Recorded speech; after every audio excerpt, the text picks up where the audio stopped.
নমস্কার বন্ধুরা, তনুর ভিলেজ কিচেনে আপনাদের সকলকে স্বাগত জানাই। আশা করি আপনারা সকলে খুব ভালো আছেন, সুস্থ আছেন। মোচার ঘন্ট তো আপনারা বহুবার খেয়েছেন, একবার মেদিনীপুর স্টাইলেও খেয়ে দেখুন।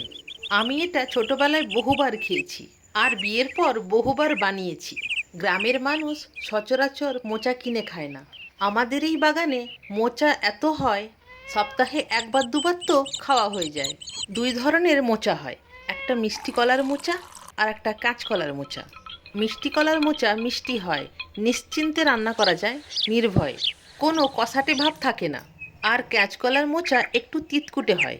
কাঁচকলার মোচা আর মিষ্টি কলার মোচা রান্নার পদ্ধতি একটু আলাদা। আমি আজকে মিষ্টি কলার মোচা রান্না করেছি। আপনারা এই রেসিপিটা ঘরে বানাবেন, আশা করি খুবই ভালো লাগবে।